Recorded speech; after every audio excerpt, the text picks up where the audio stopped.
Praise the Lord. மறுபடியுமாய் நாங்கள் இந்த நாளில் உம்முடைய தேவ செய்தினாலே உங்களோடு சந்திப்பதிலே நாங்கள் மகிழ்ச்சி அடைகிறோம். பிதா குமாரன் பரிசுத்தாவின் நாமத்தினாலே உங்களை ஆசீர்வதிக்கிறோம். நேசர் என்னோடு துணையாய் ஜீவிக்க நான் இனி கலங்கிடனே. எந்தனுக்கே காவலவர் நான் உடல் அவர் உயிரே. எந்தனுக்கே காவலவர் நான் உடல் அவர் உயிரே. நான் சிக்கும் தேவன் இயேசு என்றும் ஜீவிக்கிறார். அவர் நேற்றும் இன்றும் நாளை என்றும் மாறாதவர். ஆமென். நாளிலே கர்த்தருடைய செய்திக்கு நாம் கடந்து போவோம். தேவன் இந்த வார்த்தையின் மூலமாய் கர்த்தர் உங்களை ஆசீர்வதிப்பாராக. நீங்கள் சாப்பிட்டு திருப்தி அடைவீர்கள். நீங்கள் சாப்பிட்டு திருப்தி அடைவீர்கள். முதலாவது செய்தியை நம்ம பார்க்குறோம். லூக்கா சுவிசேஷம், மார்க்கு சுவிசேஷம் 8ஆம் அதிகாரம் 8ஆம் வசனத்தில் பார்க்கும் பொழுது, அவர்கள் சாப்பிட்டு திருப்தி அடைந்தார்கள். மீதியான துணிக்கைகளை 7 கூடை நிறைய எடுத்தார்கள். அவர்கள் சாப்பிட்டு திருப்தி அடைந்தார்கள். அவர் ஆண்டவர் இயேசு கிறிஸ்து நமக்கு உணவு கொடுக்கும் பொழுது திருப்தியாய் சாப்பிடும்படி நமக்கு உணவு கொடுக்கிறார். பரலோக உணவோ அல்லது சரீர பிரகாரமான உணவோ திருப்தியாய் நமக்கு கொடுக்கிறவர், அரைகுறையாய் கொடுக்கிறவர் அல்ல. உங்கள் இதயம் கலங்காது இருப்பதாக. சந்தோஷமாக இருங்கள். தேவன் உங்களை இந்த நாளிலே திருப்தி, எல்லாவற்றிலும் உங்களை குறைவை நிறைவாக்கி திருப்தி ஆக்குவாராக. ஸ்தோத்திரம். 8ஆம் அதிகாரம் 1ஆம் வசனத்திலே நாம் வாசிக்கிறோம். அந்த நாட்களிலே திரளான ஜனங்கள் அவரிடத்தில் கூடி வந்தார்கள். அவர்கள் சாப்பிடுகிறதற்கு ஒன்றுமில்லாத பொழுது இயேசு தம்முடைய சீஷரை அழைத்து அவளோடு காரியங்களை பேசினார். பாருங்க, அந்த வனாந்தரத்தில் அவர்கள் ஏறக்குறைய புருஷர்கள் 4000 பேர், ஸ்திரீகள் சிறு பிள்ளைகள்லாம் சேர்த்து ஒரு 10,000 இருக்கும். நீங்கள் பார்த்தீங்கன்னா அந்த மக்களுக்கு அவர்கள் சாப்பிட ஒன்றுமே கொண்டு வரல, யாருமே கொண்டு வரல. சீஷர்களிடத்தில் தான் 7 அப்பமும் சில சிறு மீன்களும் இருந்தது. அப்போ நீங்கள் இயேசுக்கிட்ட வரவங்க எல்லாமே எப்படி வந்தாங்க பாருங்க, வெறுமையாய் வந்தார்கள். வெறுமையாக வந்தாங்க. அப்போ நீங்கள் இயேசுக்கிட்ட வரும்போது எதையாவது எடுத்துன்னு வர வேண்டிய அவசியம் கிடையாது. வெறுமையாக வரலாம் அவர்கிட்ட நீங்கள் வெறுமையாக வரும்போது அவர் உங்கள் வெறுமையை நீக்கி, ஆண்டவர் உங்கள் குறைவை நீக்கி நிறைவாக உங்களை ஆசீர்வதித்து அனுப்ப. வெறுமையாய் எனக்கே 10,000 ஜனங்களில் யாரும் சாப்பாடு எடுத்துணும் அல்ல, வெறுமையாக வந்தாங்க பாருங்கள். அப்போ நீங்கள் என்ன இதை குறித்து என்ன நினைக்கிறீங்க அப்படின்னா, ஆண்டவர் பார்த்துக்குவார், போவோம், கர்த்தர் நமக்கு எல்லாத்தையும் கொடுப்பாரு அப்படின்னு சொல்லி அந்த ஜனங்க கர்த்தர் மேல் பாரத்தை போட்டு வந்துட்டாங்க. அப்போ இயேசு கிறிஸ்து நாமத்தில் உங்களுக்கு நான் சொல்லுகிறேன், நீங்கள் கர்த்தரிடத்தில் வரும்போது எதையாவது விட்டுட்டு வரலாம். எனக்கு என்ன, சாராயம் குடிக்கிறேன், பீடி பிடிக்கிறேன், ஒரு தப்பான காரியம் இது, விட்டுட்டு நான் வரேன் இயேசுக்கிட்ட அப்படின்னா விட்டு வர முடியாது உங்களால். நீங்கள் இருக்கிற மாதிரியே வரணும். எப்படி இருக்கிறீங்களோ, குடிக்கிற மாதிரியே வாங்க. ஏதோ தப்பு செய்கிறீங்களா, பாவம் செய்கிறீங்களா, அதே போல் வாங்க. அவர் தான் உங்களுடைய வாழ்க்கையை எல்லாம் எடுத்து போட்டு அவர் தான் உங்களை மாற்ற முடியும். அப்போ இயேசுக்கிட்ட வரும்போது நீங்கள் எல்லாத்தையும் எடுத்து போட்டு வர முயற்சிக்காதீங்க, அது உங்களால் முடியாத காரியம். அப்போ ஏனென்றால் நம்மாலே நம்மை ரட்சிக்க முடியாது. நாம் ஆண்டுட்டு வரும்போது நாம் என்ன செய்யணும்னா, நாம் ஒவ்வொருவரும் வெறுமையாக தான் கர்த்தர்ட்ட வரணும். நம்ம உள்ள ஆண்டவர் சமூகத்தில் ஃபுல்லாக சமர்ப்பித்து தான் வரணும். இந்த 10,000 கிட்டத்தட்ட ஜனங்க வெறுமையாக வந்தார்கள். ஒரே ஆள்கிட்ட தான் 7 அப்பம் 2 சில மீன்கள் இருந்தது. அப்போ பார்த்தீங்கன்னா வெறுமையாய் வந்த ஜனங்களை நிறைவாக்கினார் கர்த்தர் நல்லவர். பாருங்க, இப்போ வாழ்க்கையில் வெறுமையாக இருக்கிறீங்களா? கணவன் இல்லை, மனைவி இல்லை, பிள்ளைகள் இல்லை, வேலை இல்லை, வருமானம் இல்லை, வாழ்க்கை இல்லை, நான் வாழ வழி இல்லை, சொத்து எல்லாம் போயிடுச்சு, நான் வாழ்ந்த ஒரு நாள் இப்போ நான் ஒன்றுமில்லாமல் வெறுமையாக இருக்கிறேன் நீங்கள் யோசிக்கிறீங்களா? உங்கள் வெறுமையான பாத்திரத்தை ஆண்டவர் நிறைவாக்க இந்த நாளில் அற்புதம் செய்ய உங்களிடத்தில் அவர் வந்திருக்கிறார். அதனால் நீங்கள் ஒன்றுக்கும் பயப்பட வேண்டிய அவசியம் இல்லை. இரண்டாவதாக நாம் பார்க்கும் பொழுது அங்கே 2ஆம் வசனம் பாருங்க. ஜனங்களுக்காக நான் பரிதபிக்கிறேன், இவர்கள் இப்பொழுது என்னிடத்தில் வந்து 3 நாளாயிற்று.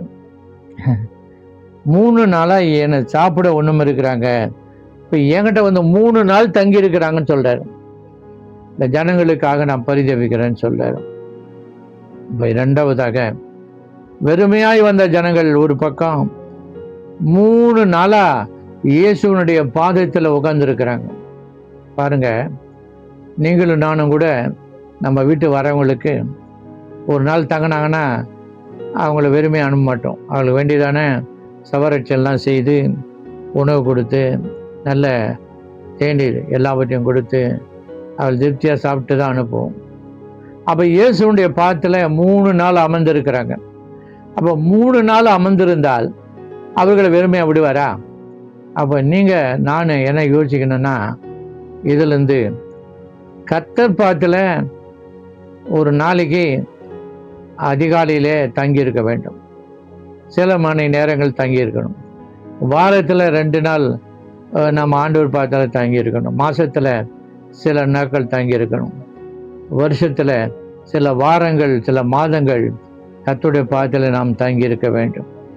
அப்படி இங்கே சோத்திர யோவான் தம்முடைய சீஷர்களை அழைத்து கொண்டு போகும்பொழுது இயேசு வரார். அவரை பார்த்து இந்த யோவான் சொல்றார், இதோ உலகத்தின் பாவத்தை சுமந்து தீர்த்த தேவாட்டுக்குட்டின்னு சொல்றார். அப்போது 2 சீஷர்கள், அவனோட இந்த சீஷர்கள் 2 பேரும் இயேசுகிட்ட போயிட்டாங்க. இயேசுகிட்ட போயிட்டு அவங்க கேட்குறாங்க, ரபி நீங்கள் எங்கே தங்கியிருக்கிறீங்க அப்படின்னு சொல்லி. அவரும் நீங்கள் வந்து பாருங்கன்னு சொல்லிட்டு போயிட்டார். அப்போ அவர்கிட்ட போனாங்க. ஆண்டவர் ஸ்தோத்திர ஆண்டவர்கிட்ட போய் அவர்கள் 1 நாள் தங்கியிருந்தாங்க. இயேசுடைய வீட்டில் அவர் பார்த்தல அவரோடு கூட 1 நாள் தங்கியிருந்தாங்க. தங்கி முடித்த பிறகு அவங்களுக்கு ஒரு வெளிப்பாடு கிடைச்சது. என்னென்னா, அவங்க வந்து சொல்கிறாங்க, அந்திரேயா என்ன சொல்லலாம், சீஷரில் ஒருத்தன், நாங்கள் மேசியாவை கண்டோம், வேதத்தில் குறிப்பிடப்பட்ட மேசியாவை நாங்கள் கண்டோம், கிறிஸ்துவாகிய மேசியாவை கண்டோம் சொல்கிறான். அப்போ நீங்கள் அவருடைய பாதத்தில் தங்கியிருந்தால் என்ன கிடைக்கும்? அவரை அறிகிற அறிவாடு, ஒரு வெளிப்பாடு உங்களுக்கு கிடைக்கும். யாரெல்லாம் ஆண்டவர் சமூகத்தில் அவருடைய பாதத்தில் தங்கியிருக்கிறாங்களோ ஆண்டவரை குறித்த வெளிப்பாடு, அவரை குறித்ததான நல்ல ஆண்டவருடைய தீர்க்க தரிசனங்கள், வசன வெளிப்பாடுகள், தேவனை அறிகிற அறிவெல்லாம் கிடைக்கும். அதோடு கூட ஆசீர்வாதமும் நிறைவான அப்பமும் கிடைக்கும். ஸ்தோத்திரம். அப்போ இவங்க யாருன்னா 3 நாள் இயேசுவின் பாதத்தில் தங்கி இருந்தவர்கள். யோசித்து பாருங்க, இன்றைக்கு நீங்கள் கர்த்தருடைய பாதத்திலே தங்கி இருக்கணும். தங்கி இருக்கிறவர்களா இருந்தால் உங்களுக்கு அவரை படித்து நிறைய வெளிப்பாடுகளை கொடுப்பார், அவரை அறிகிற அறிவை கொடுப்பார். அதோடு கூட நிறைவான ஆசீர்வாதத்தையும் அப்பத்தையும் உங்களுக்கு ஆண்டவர் இயேசு கொடுப்பார். 3 நாள் தங்கியிருந்தவர்கள். மூன்றாவதாக நம்ம பார்க்கும் பொழுது இந்த 3ஆம் வசனத்தில் நாங்கள் பார்க்கும் பொழுது என்ன சொல்ற பாருங்க, இவர்களில் சிலர் தூரத்திலிருந்து வந்தவர்கள் ஆனபடினால் நான் இவர்களை பட்டினியாய் வீட்டிற்கு அனுப்பிவிட்டால் வழியில் சோர்ந்து போவார்களே என்றார். அப்போ அவங்க வந்திருக்கிறவங்கள சிலர் என்ன பண்ணாங்க, ரொம்ப தூரத்திலிருந்து வந்தவங்க. அவங்களுக்காக ஆண்டவர் இயேசு என்ன பண்ணுறாரு, அவர்களுக்காக பரிதபிக்கிறது மாத்திரமல்ல, இவங்களை பட்னியாக அனுப்புனா வழியில் சோர்ந்து போவாங்க அப்படின்னு நினைக்கிறார். அப்போது தூரத்திலிருந்து வந்தவங்க யார் அப்படின்னு நீங்கள் பார்த்தீங்கன்னா, நம்ம ஊருக்கு ஒரு பிரயாணம் பண்ணுறோம், ரொம்ப தூரத்துக்கு நான் ஒரு பிரயாணம் பண்ணேன்னா அது என்ன செய்வோம், 1 வாரம் நம்ம ஆயத்தம் பண்ணுவோம். அந்த ஊருக்கு போகிறதுக்கு நம்முடைய துணி பெட்டி எல்லாவற்றையும் அடுக்கி வச்சு வேண்டியதெல்லாம் பணம் கணம் எல்லாம் ரெடி பண்ணி, குடும்பத்துக்கு வேண்டியதெல்லாம் ரெடி பண்ணிவிட்டு நாம் போய் சேரத்துக்கு முன்னாலேயே எல்லாத்தையும் நினைச்சிடும், ரொம்ப பிரயாசப்படணும். வெகு தூரத்திலிருந்து வருவர்கள்லாம் என்ன பண்ணாங்கன்னா, மிகவும் அதிகமாய் பிரயாசப்படுகிறவர்கள். அப்போ வேதத்தில் சோத்திரம் பாருங்க, கர்த்தருக்குள் பிரயாசப்படுகிற சோத்திரம் பெர்சியால் என்று எழுதியிருக்கிறது. கர்த்தாவே, கர்த்தர் கர்த்தருக்குள் பிரயாசப்படுகிற மக்களை தேவன் நினைவு கூறுகிறார். ரொம்ப தூரத்தில் வந்தவனா கர்த்தருக்காக மிகவும் பிரயாசப்படுகிறவர்கள். அப்போ வேதம் சொல்லுகிறது 1 கொரிந்தியர் 15ஆம் அதிகாரத்தில் 58ஆம் வசனத்தில் சொல்லியிருக்கிறது, நீங்கள் கர்த்தருக்குள் படுகிற பிரயாசம் விருதாவாய் இராது என்று நீங்கள் அறிந்து உறுதிப்பட்டவர்களாய் அசையாதவர்களாய் அந்த கிரியைகளிலே நீங்கள் பெருக வேண்டும் என்று கர்த்தருடைய வார்த்தை சொல்லுகிறது. அப்போ பிரயாசப்படுறீங்க, வெகு அதிகமாய் பிரயாசப்படுறீங்க. ஆனால் நீங்கள் படுகிற பிரயாசம் ஒன்று கூட விருதாவாய் இராது. அதனால் உறுதியாக இருங்க, அசைக்கப்படாதவர்களாக இருங்க, அதில் மேலும் மேலும் மேலும் பெருகுங்க. அப்போது உங்களுக்கு நீங்கள் சோர்ந்து போகாதபடி தேவன் உங்களுக்கு அற்புதங்களை அதிசயங்கள் எல்லாம் செய்வார். சோர்ந்து போகாதபடி வாழ்க்கையில் கர்த்தரை கண்டு நீங்கள் நன்மைகளால் நிரப்பப்பட உதவி செய்வார். தூரத்தில் வந்தாங்க, வேற யாரும் அல்ல, மிகவும் பிரயாசப்பட ஊழியத்துக்காக. இன்னைக்கு நாம் பாருவோம், கர்த்தருக்குள் அதிகமாய் பிரயாசப்படுகிற மக்களை நாம் ஏராளமாய் பார்க்கிறோம். சபையில் ஊழியங்களிலே ஊழியக்காரனோடு இணைந்து மிகவும் பிரயாசப்படுகிற விசுவாசிகள் நிறைய இருக்கிறாங்க. அவர்களுடைய பெயர்கள் ஜீவ புஸ்தகத்தில் எழுதப்பட்டிருக்கிறது. கர்த்தருக்கு ஸ்தோத்திரம். கர்த்தருக்குள் மிகவும் யாரெல்லாம் ஊழியத்துக்காக, வசனத்துக்காக, கூட்டங்களுக்காக, இப்படி வசன விருத்திக்காக, சுவிசேஷ பணிக்காக, சபை ஆராதனைக்காக, தேவனுடைய ஊழியக்காரன் வாழ்வதற்காக யாரெல்லாம் நிறைய பிரயாசப்படுகிறார்களோ அங்கே பார்த்தீங்கன்னா அவர்களுக்கு ஆசீர்வாதங்கள் நிறைய இருக்கிறது. எபிரேயர் 6:10 எழுதியிருக்குது, நீங்கள் ஊழியம் செய்ததினாலும் செய்து வருகிறதுனாலும் அவருடைய நாமத்திற்காக காண்பித்த அன்புள்ள பிரயாசத்தை மறந்து விடுவதற்கு தேவன் அநீதி உள்ளவர் அல்ல. அதனால் நீங்கள் பிரயாசப்படுங்க, கர்த்தருக்குள் நீங்கள் மிகவும் பிரயாசப்படுங்க. நம்முடைய பிரயாசத்துக்கு நிச்சயமாய் பலன் உண்டு, அது விருதாவாய் போவாது. ஆக 3வது, தூரத்திலிருந்து வந்தவங்கன்னா மிகவும் பிரயாசப்படுகிறவர்கள். அப்படிப்பட்ட மக்களுக்கு ஆண்டவர் என்ன செய்யறது தெரியுமா? ஆண்டவர் பலனை வைத்திருக்கிறார் என்று எபிரேயர் 6:10 சொல்லுகிறது. 1 கொரிந்தியர் 15:58 சொல்லுகிறது, உங்கள் பிரயாசம் விருதாவாய் இருக்காது. ஆக அசையாமல் உறுதிப்பட்டவர்களாய் மேலும் மேலும் நீங்கள் அதிலே பெருக வேண்டும் என்று கர்த்தருடைய வசனம் சொல்லுகிறது. 4வதாக நீங்கள் பார்த்தீங்கன்னா 4ஆம் வசனத்தில் ஆண்டவர் இவங்களுக்கு உணவு கொடுங்கன்னு சொல்றார். அப்போது சீசர்கள் சொல்ல, இந்த வனாந்திரத்தில் இந்த ஜனங்களுக்கு எப்படி இவ்வளோ பெரிய ஜனங்களுக்கு இவ்வளோ உணவு கொண்டு கொடுக்க முடியும்?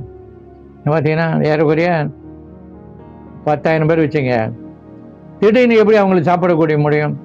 வனாந்திரத்தில் எப்படி சாப்பிடக்கூடிய முடியும்? போய் டவுனில் போய் ஒவ்வொரு கடையாக ஆர்டர் பண்ணால் கூட நீங்கள் பார்த்தீங்கன்னா எல்லா மக்களுக்கும் சாப்பாடு கொடுக்க முடியாது. இதை உட்காந்து அளவு போட்டு இது MBA படிச்சுட்டு வரணும், மாஸ்டர் ஆஃப் பிஸ்னஸ்லாம் படிக்கணும். எவ்வளோ இவளுக்கு இது சாப்பாடு எவ்வளோ ஆகும், எவ்வளோ கறி ஆகும், இவளுக்கு எவ்வளோ மீன் ஆகும், எவ்வளோ அப்போ எல்லாம் போட்டு செஞ்சு கொண்டு வரதெல்லாம் என்ன ஈட்டியே போயிடும். நீங்கள் பார்த்தீங்கன்னா இது வேலையே ஆகாது. அப்போது ஆண்டவர் சொல்கிறாரு, இவர்களுக்கு சாப்பாடு கொடுக்கணும்னு சொல்கிறாரு. அவங்க என்ன சொல்கிறாங்கன்னா, இந்த வனாந்தரத்தில் எப்படி உங்களுக்கு கொடுக்க முடியினாங்க? எங்கேயும் போய் காசு போட்டு வாங்கிட்டு வர முடியாது, காசு கொடுத்தாலும் அவ்வளோ சாப்பாடு கிடைக்காது. எப்படி இந்த ஜனங்களுக்கு சாப்பாடு கொடுக்குறது அப்படின்னு சொல்கிறாங்க. இப்போது இந்த ஜனங்க யாருன்னா, அருமையானவர்களே, 4வதாக வனாந்தரத்துக்கு வந்த ஜனங்கள்.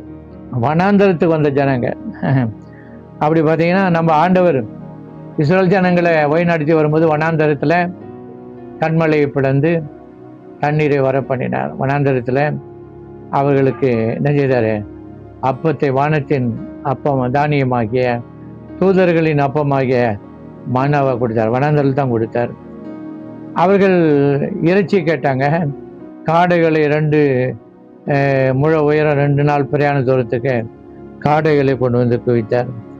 அப்போ இவ்வளோ பெரிய அற்புதம் செய்கிற தேவன் இந்த வனாந்தரத்தில் என்ன இருக்குது அப்படின்னு கவனிச்சிங்கன்னா, அந்த வனாந்தரத்தில் இருப்பது முக்கியமான காரியம் பாருங்க. அப்போஸ்தலர் 7ஆம் அதிகாரம் 38ஆம் வசனம் பார்த்தீங்கன்னா, சீனாய் மலையிலே தன்னோடு பேசின தூதனோடும் நம்முடைய பிதாக்களோடும் வனாந்தரத்திலே சபைக்குள் இருந்தவன். பார்த்தீங்கன்னா, நமக்கு கொடுக்கும்படி ஜீவ வாக்கியங்களை பெற்றவன். இப்போ வனாந்தரத்தில் ஜீவ வாக்கியங்களை பெற்ற மோசே இருக்கிறான். வனாந்தரத்தில் தேவனுடைய சபை இருக்கிறது. அந்த காலத்தில் தேவனுடைய சபை வனாந்தரத்தில் தான் இருந்தது. அதுமே வனாந்தரம்னா என்ன? அங்கே சுகபோகமான வாழ்க்கையெல்லாம் கிடையாது. சபை வனாந்தரத்தில் இருக்குது. அப்போது நீங்கள் சபைக்கு போனால் சுகபோகமாக வாழணும்னு போகக்கூடாது. வனாந்தரமான வாழ்க்கையெல்லாம் இருக்கும். ஆனால் ஒன்று செய்யணும், அந்த வனாந்தரத்தை வயல்வெளியாய் மாற்றுகிற நம்முடைய தேவன், கடுவெளியை செழிப்பாய் மாற்றுகிற தேவன். வனாந்தரத்தில் தான் பஞ்சமின்றி அவர்களுக்கு பங்கமின்றி பராமரி செய்து அவர்களுக்கு உணவை கொடுத்த தேவன் அந்த வனாந்தரத்தில் தான் தந்தார். வனாந்தரத்தில் சபை இருக்கிறது. அப்போ தேவ ஜனங்கள் சபைக்கு போகணும். அங்கே போனால் சபையில் உங்களுக்கு செழிப்பு உண்டாகும். ஜீவ வாக்கியங்களை கொடுக்கும்படி கர்த்தர் சபையில் தேவனுடைய மனிதர்களை ஏற்படுத்தி வைத்திருக்கிறார். நல்ல ஆவிக்குரிய உணவு கிடைக்கும். சரீரத்துக்கு வேண்டிய ஆசீர்வாதங்களாக கர்த்தர் நீங்கள் ஆராதிக்கும் பொழுதே முதலாவது தேவனுடைய ராஜ்யத்தையும் அப்படி நீதியின் தேடுங்கள், இப்பொழுது எல்லாம் உங்களுக்கு கொடுக்கப்படும் சொன்னாரே, அந்த வார்த்தையும் அப்படியே நிறைவேறும். எனக்கு அருமையானவர்களே, ஆகவே வனாந்தரத்துக்கு வந்த ஜனங்கள். 5வது நம்ம பார்த்து முடிக்க போகிறோம். ஸ்தோத்திரம். அதிலே மார்க்கு 8 6, 7, 8 பார்க்கும்போது அங்கே பார்த்தீங்கன்னா, உங்கள் இடத்துல என்ன அப்பங்க எவ்வளோ இருக்குன்னு கேட்டால் 7 அப்பங்களும் சில மீன்களும் இயேசுகிட்ட கொண்டாந்து கொடுத்தாங்க. அப்போ என்ன செய்ய தெரியுமா? அப்பத்தை எடுத்து ஜெபம் பண்ணார். ஜெபம் பண்ணி சோத்திரம் பண்ணார். அப்போ அந்த 7 அப்பத்தையும் எடுத்து சோத்திரம் பண்ணி அதை பிட்டு சீசல் கையில் கொடுத்தார். கர்த்தருக்கு சோத்திரம். சில சிறு மீன்களை ஆசீர்வதித்து அவங்க கையில் கொடுத்தார். இப்போ பார்த்தீங்கன்னா, அந்த வனாந்தரத்தில் வந்த ஜனங்களுக்கு அந்த அற்புதமான சாப்பாடு கிடைச்சிது. என்னதுமா அற்புதமான சாப்பாடுன்னு கேட்டிங்கன்னா, இயேசு ஜெபித்து ஆசீர்வதித்து பிட்டு கொடுத்த அப்பம் அது. அல்லேலூயா, ஆமென். இயேசு ஆசீர்வதித்து அந்த அப்பத்தை ஜெபம் பண்ணி சோத்திரம் பண்ணி பிட்டு கொடுத்த அப்பம் அது. அப்போ அந்த அப்பம் உலக பிரகாரமாய் வரல, அற்புதங்களின் மூலமாய் வந்த ஒரு அப்பம். இயேசுவின் கையிலிருந்து வந்த அப்பம், இயேசு பிட்டு கொடுத்த அப்பம். சில சிறு மீன்களை ஆசீர்வதித்து கொடுத்தார். ஜனங்களை பந்தி இருக்க கட்டளையிட்டு எல்லாம் இறக்கிற புருஷன் 4000 பேர், ஸ்திரீகள் 4000 பேர், சிறு பிள்ளைகள்லாம் ஒரு 2000 பேருக்கெல்லாம் 10,000 பேர் கிட்டத்தட்டான எப்படி சாப்பிட்டாங்க? திருப்தியாய் சாப்பிட்டார்கள். அப்போ அந்த சாப்பாடு எப்படி கிடைச்சது அவங்களுக்குன்னா, இயேசுவின் கையினால ஜெபத்தினாலே சோத்திரத்தினாலே ஆசீர்வதிக்கப்பட்டு ஜெபித்து பிட்டு கொடுக்கப்பட்ட ஒரு அப்பம். அப்போ நீங்கள் சாப்பிடுகிற உங்கள் சொந்த உணவோ அல்லது ஆவிக்குரிய உணவோ பாருங்கள், இயேசுவின் கரத்தினால் பிட்டு கொடுக்கப்பட்ட அப்பம், தேவனுடைய கரத்திலிருந்து வந்த அப்பம், அற்புதங்களினால் வந்த அப்பம். அந்த சில மீன்கள் ஆசீர்வதிக்கப்பட்ட மீன்கள். இதை சாப்பிட்டு அவர்கள் ஏறக்குறைய 10,000 பேர் திருப்தி அடைந்தார்கள். திருப்தி அடையும்படி அவர்களுக்கு கொடுத்தார். 7 கூடைகளை மீதி எடுத்தாங்க. அந்த 7 கூடையும் சீசர்களுக்கு தான். கர்த்தருக்கு ஸ்தோத்திரம். அருமையானவர்களே, ஏன்னா அவங்க பணிவிடை செய்தாங்க, பிட்டு கொடுத்தாங்க, ஜனங்களை உட்கார வச்சாங்க. ஆண்டவர் ஊழியம் செய்கிறவங்களுக்கு கூடையாக கொடுத்தாரு பாருங்க. அப்போ ஊழியக்காரர்கள் நீங்கள் சோர்ந்து போகக்கூடாது. உங்களுக்கு என்ன கொடுப்பார் ஆண்டவர்? கூடையாக கொடுப்பார். கர்த்தருக்கு ஸ்தோத்திரம். அல்லேலூயா. உங்களுக்கு மீதியான துணிகளை 7 கூடை நிறைய எடுத்தார்கள். அப்போ உங்களுக்கு என்ன செய்வார்? ஊழியர்களுக்கு ஏதோ சாப்பிட்ற ஆளு கொடுக்க மாட்டார், கூடையாக கொடுப்பார். ஆண்டவருக்கு ஸ்தோத்திரம். அது இயேசுவின் கரத்தினால் வந்த அப்பம். இப்போ நீங்கள் தெரிஞ்சு கொள்ளுங்க. சோத்திரம். யோவேல் 2ஆம் அதிகாரத்தில் சொல்லி இருக்கிறது. ஆண்டவரே சொல்லியிருக்கிறார். சோத்திரம். நான் உங்களுக்கு அப்பத்தை கொடுப்பேன். அப்பத்தை கொடுத்து உங்களை அதிசயமாய் நடத்தி வந்த உங்கள் தேவனாகிய கர்த்தரை துதிப்பீர்கள். என் ஜனங்கள் ஒரு நாளும் வெட்கப்பட்டு போவதில்லை என்று சொல்லியிருக்கிறார். ஆக சம்பூரணமாய் சாப்பிட்டு திருப்தி அடைந்து உங்களை அதிசயமாய் நடத்தி வந்த உங்கள் தேவனாகிய கர்த்தரை துதிப்பீர்கள். என் ஜனங்கள் ஒருபோதும் வெட்கப்பட்டு போக மாட்டாங்க அப்படின்னு கர்த்தருடைய வார்த்தை சொல்லுகிறது. ஆகவே உங்களுக்கு திருப்தியாக கொடுக்கிற தேவன் எப்படி வெறுமையாக வந்தாலும் திருப்தி அனுப்புவார், ஆசீர்வதிப்பார். சரி, நீங்கள் 3 நாள் காத்திருந்தீங்கன்னா அவரை அறிகிற அறிவை கொடுத்து ஆண்டு உங்களை ஆசீர்வதித்து திருப்தி ஆக்குவார். தூரத்திலிருந்து மிகவும் பிரயாசப்பட்டு ஊழியத்தில் பிரயாசப்பட்டு வந்தீங்கன்னா நீங்கள் சோர்ந்து போகாதபடி உங்களுக்கு திருப்தியாக்கி கொடுத்து அனுப்புவார். 4வதாக நம்ம பார்க்கும்பொழுது நீங்கள் பார்த்தீங்கன்னா நீங்கள் வனாந்தரத்தில் சபைக்கு வந்தாலும் அந்த வனாந்தரத்தில் எப்படி ஆண்டவர் ஜனங்களை போஷித்தார் அதுபோல் உங்களையும் போஷித்து ஆசீர்வதிப்பார். அந்த அப்பம் இயேசுவின் கரத்தினால் ஜெபித்து ஆசீர்வதிக்கப்பட்டு பிட்டு கொடுக்கப்பட்ட அப்பம். மீன்களும் ஆசீர்வதிக்கப்பட்டு கொடுக்கப்பட்ட அப்பம். அப்போ இன்னிலிருந்து தெரிஞ்சுக்க, உங்களை திருப்தியாய் நடத்துகிற தேவன், உங்களை குறைவின்றி நடத்துகிற தேவன். நீங்கள் அப்பம் சாப்பிட்டு திருப்தி அடைவீர்கள். ஜனங்களுக்கு திருப்தியாக சாப்பாடு கொடுத்தார். 7 கூடை நிறைய சீசர்களுக்கு கொடுத்தார். ஜெபிக்க போகிறோம்.